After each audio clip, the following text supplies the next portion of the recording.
विजय। अनंत विजय, मैं चाहता हूं कि थोड़ा क्रिकेट से शुरू किया जाए। आशुतोष वो शायद चुनाव के बारे में ज्यादा बोलना चाह रहे थे, क्रिकेट पर कम।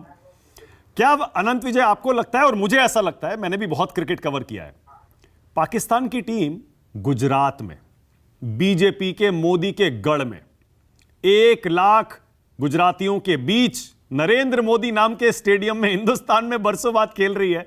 उस टीम में ऐसे ऐसे लड़के हैं जो पहली बार आए हैं इंडिया। क्या उस प्रेशर में कोलैप्स कर गई क्या पाकिस्तान की टीम, अनंत विजय?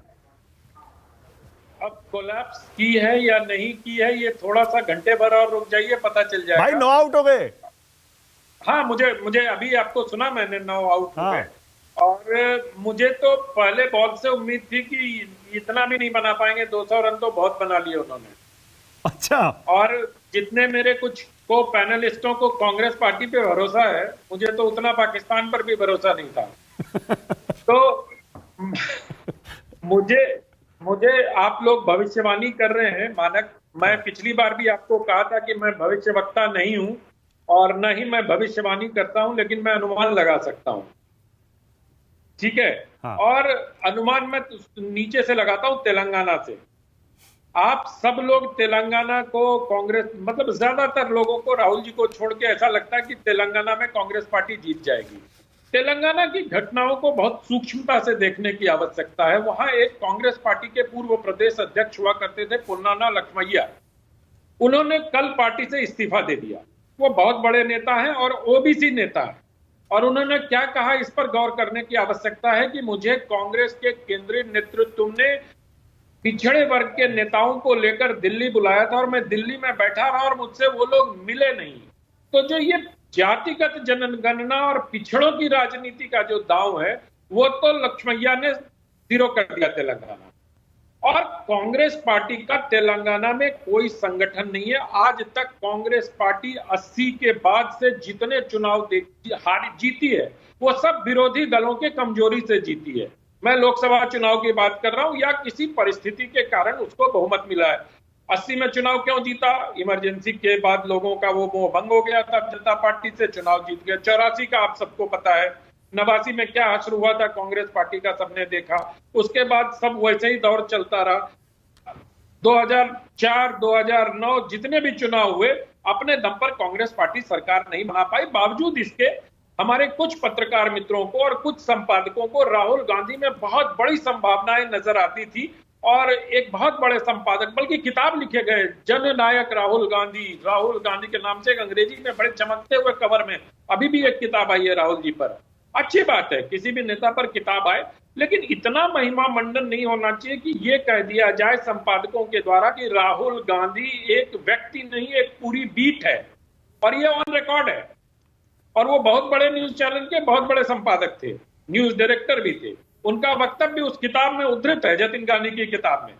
तो मुझे लगता है कि हम जब किसी पर लहालोट होते हैं ना, तो बहुत ज्यादा प्यार उमड़ने लगता है हमारा। और जब हम किसी से नफरत करते हैं, तो दूसरे पक्ष की तरफ हमारा प्यार थोड़ा ज्यादा ढुलकने लगता है। तो मैं यही देख रहा हूं कि जो कांग्रेस के प्रति हमारा प्यार है, जो राहुल गांधी के प्रति हमारा दुलार है, वो बार बार चुनाव के अनुमान पर हावी हो जाता है। और उसके लिए हम ऐसे तर्क ढूंढ के लाते हैं जिन तर्कों का समग्रता में अगर आप विश्लेषण करेंगे, तो राहुल गांधी बड़े नेता कभी नहीं दिखाई देंगे। कांग्रेस पार्टी, उन्हीं के शासनकाल में, वो कांग्रेस पार्टी के इतिहास में इकलौते ऐसे अध्यक्ष हैं जो पद पर रहते हुए अपना चुनाव हार गए। 138 साल के इतिहास में कांग्रेस पार्टी का कोई भी अध्यक्ष पद पर रहते हुए चुनाव नहीं हारा। फिर भी राहुल गांधी बहुत बड़े नेता माने जा सकते हैं, माना जाना चाहिए उनको। रही बात राज्यों के चुनाव की, तो मैं तेलंगाना की बात आपको बता दिया। अभी आप कंटिन्यू करिएगा जरा, अपने दर्शकों को ये बता दूं, हालांकि हो सकता है कि वो कहीं ना कहीं मैच फॉलो कर रहे हो। ऑल आउट हो गए। 193 का टारगेट दिया है पाकिस्तान ने इंडिया को, 192 का टारगेट दिया है, 191 पर ऑल आउट हो गए। बताइए, हम तो इतनी उम्मीदें लगाए बैठे थे इस मैच से। ऐसा कोलैप्स वाकई किसी ने एक्सपेक्ट नहीं किया था। ऐसी आपके जैसी ही कुछ उम्मीदें लोग राज्यों के चुनाव से भी लगाए बैठे हैं। देखते हैं, उसमें भी बड़े दिलचस्प नतीजे आने की उम्मीद मुझे लग रही है। आपने मध्य प्रदेश में, अनंत विजय, कांटे का मुकाबला दिखाया है।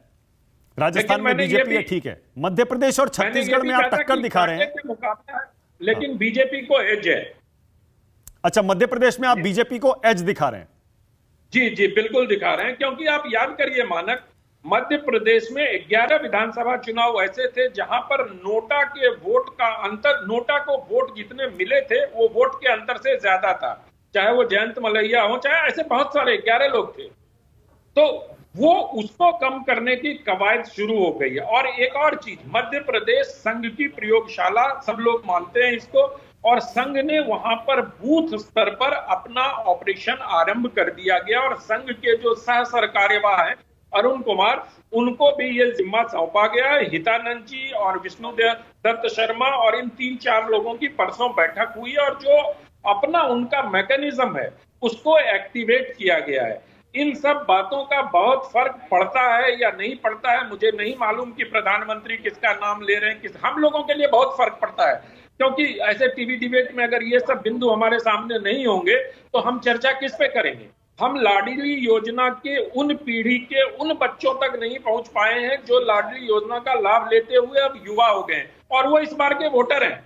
हमें इस बात का ध्यान रखना होगा कि लाडली योजना के जो लाभार्थी थे उनमें से कितने लोग वोटर हो गए इस बार, वो भी देखना पड़ेगा, और वो शिवराज सिंह चौहान की एक बड़ी ताकत है। पर पिछली बार तो इसको बीजेपी नहीं हार गई भूलना थी मध्य प्रदेश में, अनंत, पिछला चुनाव तो और- बीजेपी हार गई थी। हाँ, मैं बता रहा हूं आपको, मैं वही बता रहा हूं कि वो जो नोटा का पिछले चुनाव में वोट का अंतर था, वो जीत के अंतर से 11 सीटों पर उसने प्रभावित किया था, और उन्हीं 11 सीटों की वजह से भारतीय जनता पार्टी हार गई थी। अगर वो 11 सीट भारतीय जनता पार्टी को आती, जो नोटा को जो वोट मिले थे वो वोट अगर भारतीय जनता पार्टी, क्योंकि जो भारतीय जनता पार्टी से नाराज कार्यकर्ता थे उन्होंने कांग्रेस पार्टी को वोट नहीं दिया, उन्होंने नोटा में अपना वोट दिया। ये एक बात बहुत महत्वपूर्ण बिंदु है जिसको हम भूल जाते हैं बार बार। तो नोटा इस बार ना हो, इसका खास ख्याल रखते हुए रणनीति बनाई जा रही है, और मुझे लगता है कि शिवराज सिंह चौहान का नेतृत्व वहां स्पष्ट है। निपटाने की बात वो मुझे नहीं मालूम है, मेरी जानकारी नहीं है, मैं अपनी अल्प जानकारी के आधार पर उस पर कोई टिप्पणी करना नहीं चाहता हूं। लेकिन हाँ, मैं अभी मध्य प्रदेश के कई जिलों से होकर आया हूं, और मुझे वहां पर शिवराज सिंह चौहान के खिलाफ नाराजगी ऐसी नहीं दिखाई दी कि उनको हारा दिया जाए, ऐसा मुझे लगता है। Okay, all right. और जो रही बात भ्रम की स्थिति की, तो भ्रम की स्थिति तो कल प्रियंका गांधी की सभा में पूरे देश ने टेलीविजन पर लाइव देखा, जब उन्होंने स्कूली छात्रों को मुफ्त शिक्षा की घोषणा कर रही थी, उसमें कुछ भूल गए, फिर कमलनाथ जी उनको करेक्ट करते हैं। ये सब लाइव टीवी पर पूरे देश के लोगों ने देखा। तो भ्रम की स्थिति कांग्रेस में है या बीजेपी में है, इसका आकलन मानक हम लोगों को करना चाहिए। वो भ्रम जो स्पष्ट रूप से दिखता है, या वो भ्रम जिसका हम परसेप्शन के आधार पर आकलन करते हैं, ये फैसला जनता को करना है। ओके, हम लोग तो सिर्फ फैक्ट जनता के सामने रखने वाले लोग हैं। ओके रही राहुल, बात, हाँ, ओके राहुल देव। राहुल जी, आशुतोष का कहना है नरेंद्र मोदी राहुल गांधी जैसे हो गए राज्यों के लिहाज से, राज्यों के चुनाव में जब जाते हैं वो हारते हैं। आप सहमत हैं क्या? क्या यह तुलना सही है राहुल जी? एक मिनट, अनंत विजय कुछ कहना चाह रहे हैं। राहुल जी एक सेकंड बस एक सेकंड। करा दिया। अनंत विजय क्या कह रहे हैं? बोलिए, हाँ बोलिए। मैं ये कह रहा हूं कि सब लोगों को 4 राज्यों पर बोलने की अनुमति दी और मुझे 2 राज्य पे चुप करा दिया। नहीं, मैंने टाइम के हिसाब से देखा। अच्छा, आप बोल लीजिए, आप बाकी राज्यों पर भी बोलिए। छत्तीसगढ़ बताइए, चलिए क्यों आप कांटे की टक्कर दिखा रहे हैं? मैंने छत्तीसगढ़ में यही कहा था कि छत्तीसगढ़ में कांग्रेस पार्टी हिंदुत्व के प्लान को लेकर चल रही है। अब छत्तीसगढ़ की जनता को तय करना है कि वो कार्बन कॉपी पर यकीन करती है या ओरिजिनल पे, फोटो कॉपी पे यकीन करती है या ओरिजिनल हिंदुत्व पे यकीन करती है। आइए राजस्थान की बात करता हूं। राजस्थान में मुझे लगता है कि आज की तारीख में भारतीय जनता पार्टी 120 से 130 सीटों पर खड़ी है। कांग्रेस पार्टी का जो कल का इंटरनल सर्वे था, जो डीके शिव कुमार जी ने स्वयं कराया था, वो लीक हो गया। उसमें कांग्रेस की क्या स्थिति ये सबके सामने आ गई।